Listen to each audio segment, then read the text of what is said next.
Your Majesty!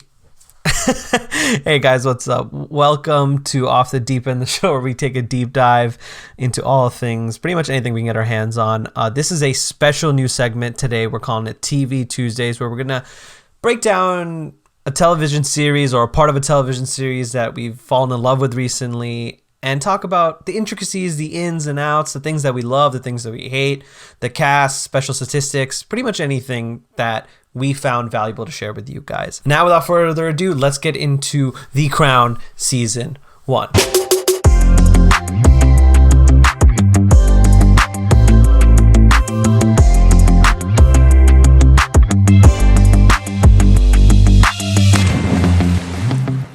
Now, the premise of The Crown Season 1 is following the early years of Queen Elizabeth II's reign.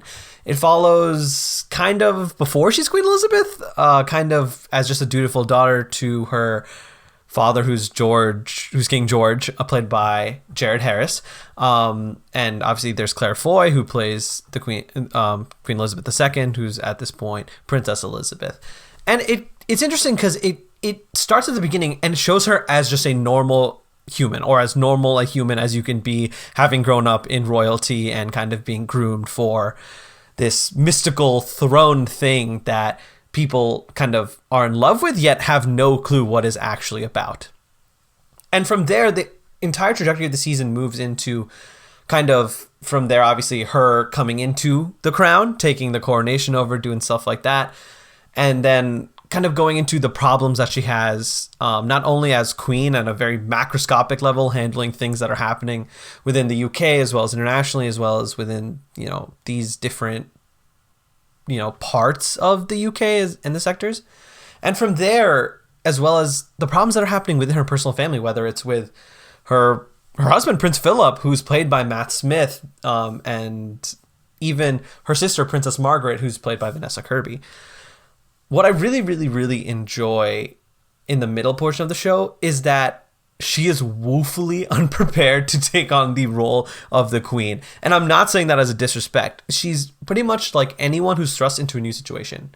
She's the equivalent of a high schooler's first semester in college. She's the equivalent of a middle schooler's first few weeks in high school. You're kind of still in that old mindset, but trying to do this new and great job. And I'm not trying to compare the duties of a queen to a high schooler or a college student, but I'm just saying the transition period is similar. And it's funny because a lot of the show, she spends her time kind of coming into it. I would say the entire season is about her coming into it and coming into this role and becoming this figure that is very mysticized, which is obviously the queen. And at the end of the series, what I like is, or the end of these 10 episodes in season 1, is I like how they have fully reached another transition point. They reach a point in her life where they're like, okay, you've officially transitioned into being Queen Elizabeth. Now, how do you maintain the crown, the royalty, the figures, the sort of mysticism around it while also keeping the crown updated, as well as also kind of moving some of those familial conflicts into new places. At the end of the season, obvious spoiler alerts. Now we're officially giving you a spoiler alert at this point.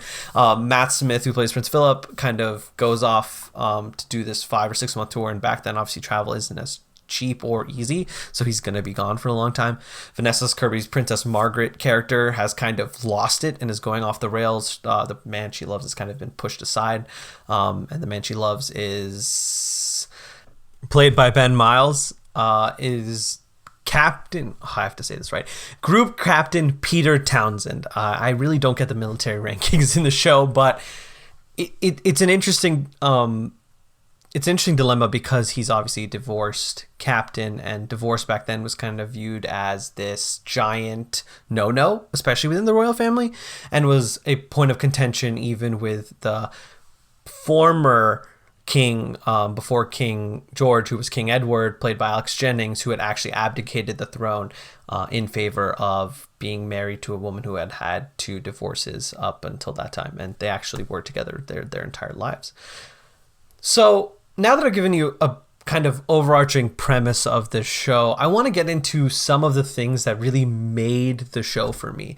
There are things in this show that I did not expect to see, not necessarily because it's a show about the crown and is very about kind of very bougie at times and about royalty, but because I really didn't expect much from the show when I first watched it. So the big thing that I saw, first of all, the soundtrack. Soundtrack composed by Hans Zimmer. The opening intro theme to this show tees up every episode in the most bone-chillingly, goosebump-giving way possible. And that's not to say that this soundtrack isn't like very hard-hitting theme. It's a very hard-hitting theme. Starts soft, builds in tension, builds to this grand royal crown that's displayed on the screen. But it's the last few beats that make it, because it always goes right into the episode. Those last two eerie beats kind of always just throw us right into the action. And what I both love and hate about it is it always gives me chills. I don't know why. Maybe that's just a me thing personally, but I find that the score's relationship with visually beginning an episode and kind of being like, okay, cool, we gave you a little prelude, then the intro played, and now it's time to listen because we're about to lay down the facts for this episode, or we're about to lay down whatever is important for you to know. So I think that's very, very critical and very, very well done, honestly, on the part of the showrunner, Peter Morgan, in terms of kind of developing that introductory sort of attention-grabbing intro. Now, one other thing that the show does fantastically well in these first season, especially, is doing a lot more showing and not telling. And I think this is very indicative of any Netflix show, but I think it's especially well done here. And there's the specific moments, once again, spoiler warning, that do it very, very, very well. For one, the ending of the season. This season ends on a note where, you know, the queen's husband has left. She's kind of at outs with her sister. She's kind of at outs with a lot of her family members as well as Parliament. And she's definitely on the outs with her husband, who's leaving for almost 6 months and will obviously not be nearby or close, and they won't be able to kind of work on their relationship. And what I love is she kind of takes this photo shoot, and the photo shoot, the photographer says, you are no longer Queen whatever, you're no longer Elizabeth blank, you are now Elizabeth blank. And what I love about that is it shows, yes, she has officially transitioned. Like the transition, the honeymoon phase, or the tough part of being queen in terms of proving yourself, developing those introductory relationships, that's over. But now it's not about just developing and staying ahead of the curve. It's now about moving into being a leader and a ruler. I don't want to say ruler because the Queen Elizabeth II doesn't really make like parliamentary decisions, but being both a queen and leader for the people long term. You know, the transition period is over. We're now moving into long-term things. And I love how it's brought about also with marital issues, because there's obviously a honeymoon phase in any relationship. And then that moves into kind of marriage, or it moves into long-term. And then that's when things like the problems, the arguments, the frustrations come in. And I love that they tee up, although a turbulent portion of Claire Foy's character, Elizabeth II's time has ended, there's still a lot more that can happen. They are just moving out of that beginning intro phase and on to the rest of their lives. So there's a lot more teed up by Peter Morgan at this point in 2016 when this show released. They were teeing up probably at least 2 more seasons. And now the show currently in 2020, when this review is being done, has 4 seasons. So clearly he made the right choice in teeing that kind of dynamic up.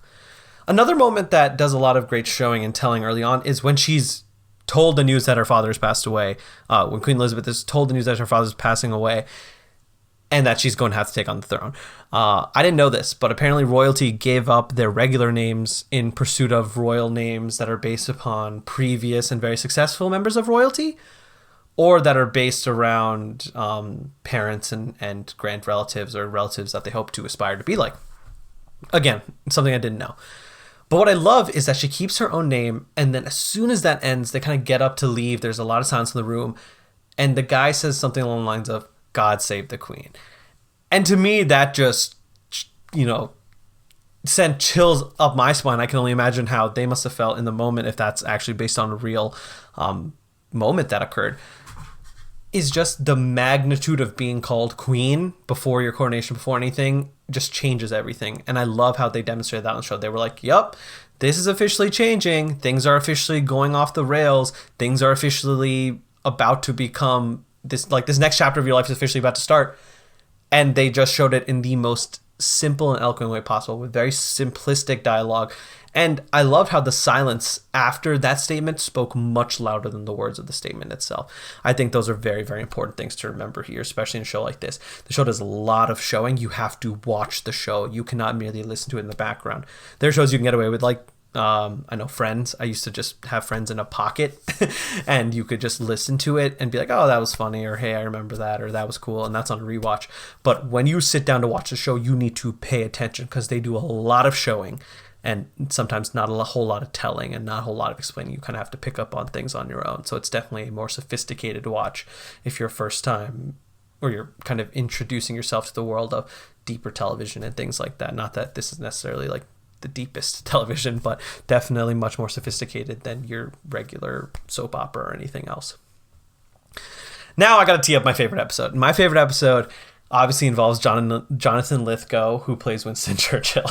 Now, Jonathan Lithgow, he's been in funny stuff. He's played dumb characters. I think he's in a movie that's like Daddy's Home with Mark Wahlberg and Will Ferrell. And he's a really funny character in that. But in this, to be Winston Churchill, he does such a great job of embodying the Titanic spirit of that guy. I remember growing up and we would hear stories about him or read about him in textbook, or we watch documentaries on Winston Churchill, and we'd hear parts of his speeches or parts of his interactions with people like Stalin and other world leaders. And this guy was a titan, when I say that in the most true sense of it. He was kind of like just hot shit. if I can respectfully say that about Winston Churchill. He was hot shit. And I like that Jonathan Lithgow brings that, but he brings a much more aged version of that. This is a version of Winston Churchill that's on his last leg. He is not the same Winston Churchill that won in World War II. He's older. He's much more tempered down, as well as kind of being pushed out at the same time. He's kind of the last of the old guard after Queen Elizabeth's father dies. He's the last of the few people that were kind of instrumental in ending World War II, which I think is funny that the show plays with that dynamic without ever being a World War II show. And my favorite episode is episode 9, Assassins, which is all about Winston Churchill and his aging. And this is another point when the show does a lot of showing and not telling, is they have a portrait of Winston Churchill painted, and Winston Churchill has this huge confrontation with the painter. He's like, why did you paint me so old and so wrinkly and so decrepit and gone and, withered and tethered? And the guy simply says, that's what time does to people. That is what time will do to you. That is what time has done to you. And what I love about that is so simplistic. It just says, you're old. Like, this is bound to happen. You're not young Winston Churchill who wrote his own autobiography. You're not young Winston Churchill who took down the Nazis and won World War II. You're not this, you're not that. You're this Winston Churchill, the one that's in this portrait, the one that is this decrepit shell of a man. And that's not to insult Winston Churchill or what he was like in the last days of his life. But I find that very astonishing in terms of a show doing that, and a show really pulling at the heartstrings in that way, because it's not necessarily about the fact that he's getting old. It's about, do you tell the person who feels this way the truth, and what effect does it have on them? Because that episode leads him to obviously resign and pass off the ministership to Sir Anthony Eden. And what I love is the way he kind of goes about doing it. The thing that I learned the most from this episode was the truth is kind of inevitably out there. Like you kind of know that as you age, you get outdated, older, whatever it may be. But do you tell someone that? What do you kind of do to a person when you show them that? And what I love is this episode gave us that. It showed us what happens when you kind of tell someone, hey, your time in the sun is over. Like, this is now, you're part of an old guard. And I love that was shown through Winston Churchill and not necessarily Queen Elizabeth's father, because he just passed away. But Winston Churchill has to physically step down and kind of back away from what his life's work has been. And what I love at the end of the show as well is that at the end of this episode is they burn his portrait. His wife has the portrait burned. And I think that's also a great kind of thing, is like, okay, some secrets just need to not be said, or some things just need to not be stated. And I love that because it's in direct contrast with the opposite end of the show, because the entire show Claire Foy's character spends her entire time as Queen Elizabeth just being brutally blunt and honest with her family, being like, yup, you can't marry this person. Yup, you can't do this. Yup, you can't do that. No, that's a complete no. She pretty much dictates out to these people. Even though she doesn't want to, she does. And I love how that's met in stark contrast with this episode, where it's kind of like, maybe we shouldn't have told Winston Churchill the truth. Maybe it was not our place to say this. And obviously that's left up for interpretation. Some people are going to have great sympathy for the character and some people will not. But I think it was very well done. And I think it played in stark contrast to the whole theme of the season, which is why I like it. I like that little monkey wrench that's thrown into the season to give it a certain layer of complexity. All right, guys, that's a wrap on this episode of TV Tuesdays. Now, I want you guys to let me know what you think in the comments below. The Crown is obviously a show that's up for a lot of debate. We love to hear what your favorite moments are, as well as if you disagree or agree with me. Additionally, please, if you're listening to this on Spotify or YouTube, please subscribe or follow us. We really love that you guys love our episodes and want to keep up with us. And lastly, of course, leave this a like if you're just liking the post on Instagram or whatever. But in any case, thank you guys so much for sticking through the end of the episodes. We really hope you like it. And as always, this has been Off the Deep End, and we'll see you next time when we take a deep dive into pretty much whatever we get our hands on.